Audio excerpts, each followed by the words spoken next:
Bonjour à tous, namasté, c'est Mounia Benada et je suis ravie de vous retrouver une fois de plus sur ma chaîne YouTube. Comme d'habitude, pour ceux qui ne l'ont pas fait, je vous invite à vous connecter, à s'abonner afin de recevoir les notifications à chaque fois que je poste une vidéo, si tant est que mes sujets vous intéressent.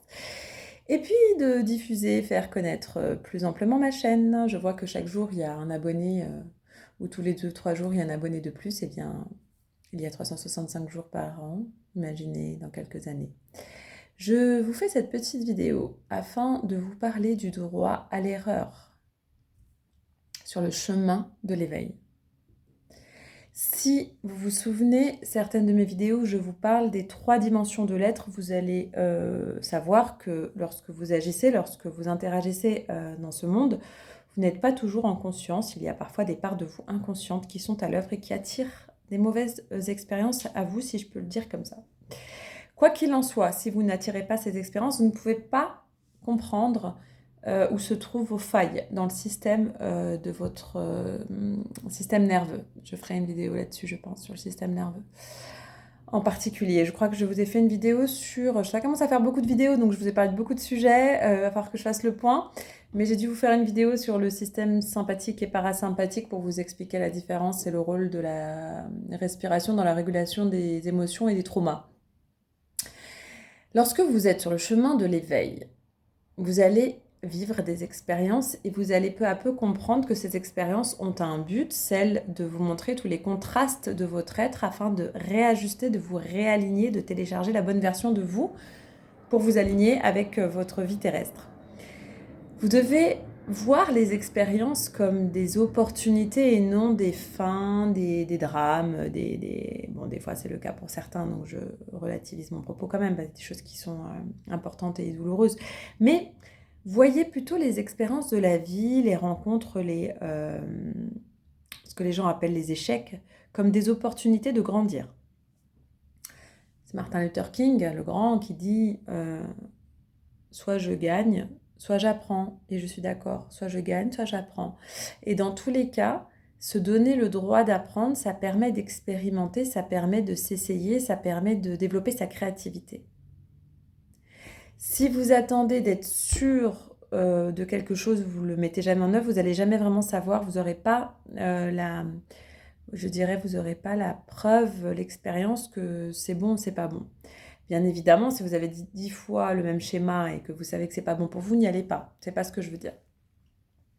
Ce que je veux dire, c'est que ne vous privez pas d'expérimenter des choses dans votre vie si l'envie vous prend, de peur de ne pas réussir. C'est en expérimentant et en essayant que l'on peaufine et que l'on développe son intuition et son être, sa dimension sacrée, sa dimension profonde, son être originel, son divin, son être,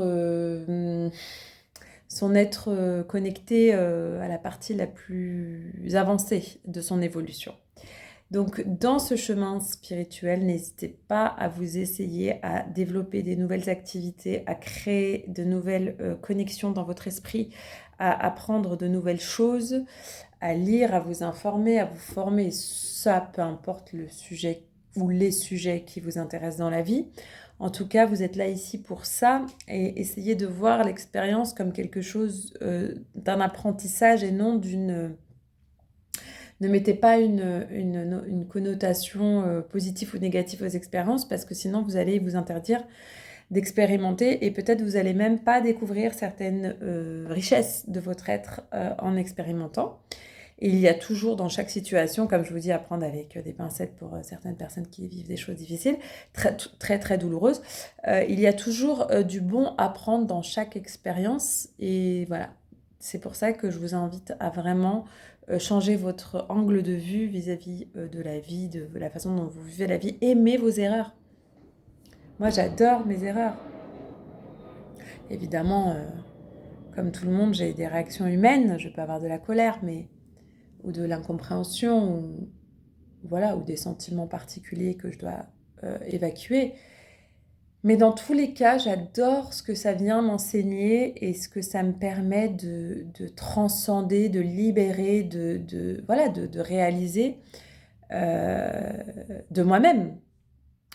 Et c'est vraiment quelque chose, quand on s'étudie, quand on travaille sur soi, si on n'est pas capable d'avoir ce regard-là, de changer de perception sur les expériences, on risque de ne rien faire ou de rester dans sa zone de confort tout le temps. Or, c'est en sortant de sa zone de confort qu'on découvre et qu'on redécouvre des facettes de soi et des envies, des choses innées chez nous qui nous passionnent et qui demandent à être installées plus durablement et à nettoyer le reste quand l'expérience montre qu'on n'est pas aligné avec ce qu'on pense et ce qu'on dit et ce qu'on fait. Et je voudrais dire pour ceux qui se demandent parfois quel est leur génie, quel est je dirais quelle est la chose avec laquelle ils devraient s'aligner pour être dans leur créativité. Alors là, pour le coup, je vous demande de relativiser ce que je vais dire. Pas forcément pour en faire votre métier. Tout le monde n'est pas censé travailler dans le domaine de sa passion. Il y en a pour qui c'est le cas, c'est leur chemin d'âme, et il y en a pour qui c'est pas le cas, et en fait, c'est pas grave. Par contre, c'est l'enfant intérieur en eux qui s'exprime et qui a besoin de développer son génie et d'apporter une plus-value à ce monde et d'aider à partir de ce qu'il est. Et il y a les week-ends pour ça, il y a les vacances, il y a les soirées, il y a les jours de congé, il y a les loisirs. Et il est important que vous essayiez de sentir qu'est-ce qui vous appelle, qu'est-ce qui vous appelait quand vous étiez petit, qu'est-ce qui vous donne envie quand vous regardez des choses à l'extérieur, que ce soit des sports, que ce soit des activités. Est-ce qu'il y a des personnes qui font des choses où vous vous dites j'adorerais pouvoir le faire aussi parce que c'est en moi? Et là, encore une fois, ne copiez pas, il y a de la personnalité. Nous sommes tous venus ici avec des zones de génie propres à chacun. Donc, c'est pas forcément ce que fait votre voisin. Par contre, ça peut être ce que fait votre ancien collègue, votre comment dirais-je, acteur préféré, dans une série, quelque chose qui revient, qui vous appelle, que ce soit des voyages, que ce soit des loisirs, enfin voilà. Essayez de sentir qu'est-ce qui vous met en joie, qu'est-ce qui vous donne des émotions et allez vers ça. Et n'ayez pas peur d'essayer et de vous tromper en fait, c'est pas grave. Si c'est pas ça, eh bien peut-être que c'est la zone juste à côté et que le fait d'avoir fait ça va vous permettre d'accéder à la zone d'à côté. Moi, par exemple, j'ai très envie de chanter. Je vais prendre des cours de chant. Bah, si c'est pas le chant, bon, la danse, je sais déjà que je suis douée par la danse, que j'aime ça, notamment la salsa cubaine. Mais je sens que mon âme veut chanter. Donc, est-ce que je vais chanter dans un cours de chant et ça s'arrêtera là et ça sera génial et ça me fera du bien? Est-ce que ça va donner... Est-ce que je vais chanter dans une chorale? Est-ce que je vais sortir un album un jour ou est-ce que je vais écrire des chansons? J'en sais rien. Ce que je sais, c'est que mon âme est appelée à chanter, donc et que quand je vois des chanteuses ou que je m'identifie beaucoup à ce qu'elles font, ça me touche.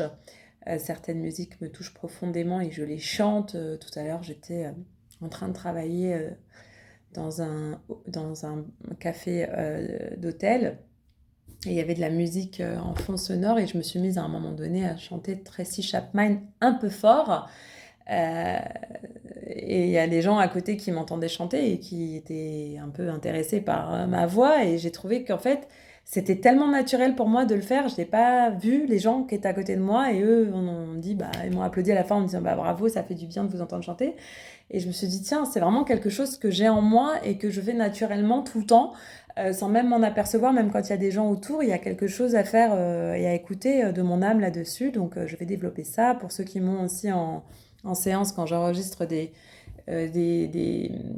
audios en sophrologie, on me dit souvent que ma voix a un impact positif sur l'âme des gens. Bon, ben voilà, voyez un peu qu'est-ce qui dans votre âme d'enfant vous fait vibrer et allez-y, foncez parce que c'est votre génie, c'est votre joie, c'est votre plaisir, c'est votre expression, c'est votre façon d'être au monde, c'est votre façon d'exprimer votre sensibilité, votre particularité, votre douance, votre multipotentiel. Parce qu'en fait, on a pour certains beaucoup de potentiel, mais qu'on ne développe pas.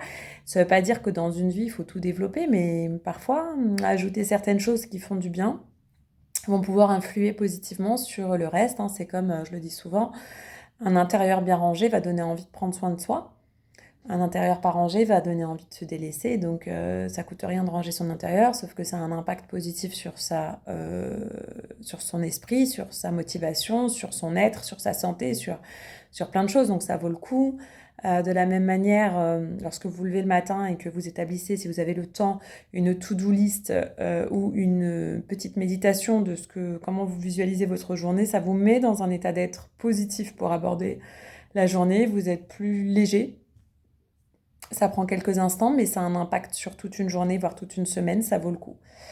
Donc voilà, ce que je voulais vous dire aujourd'hui dans cette petite vidéo, c'était vraiment de ressentir profondément cette petite étincelle en vous de loisir, de l'enfant intérieur, de créativité, et de la mettre en œuvre, de commencer par quelque chose, peut-être même faire comme moi, commencer par juste chanter sous sa douche ou chanter à l'hôtel, au café de l'hôtel, et ressentir ce que ça vous fait,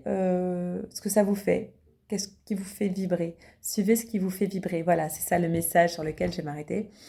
Tout ce qui vous fait vibrer, c'est la voix de la joie. Sur ce, je vous souhaite une très belle fin de journée ou soirée. Je vous dis à très bientôt pour une nouvelle vidéo. Namasté!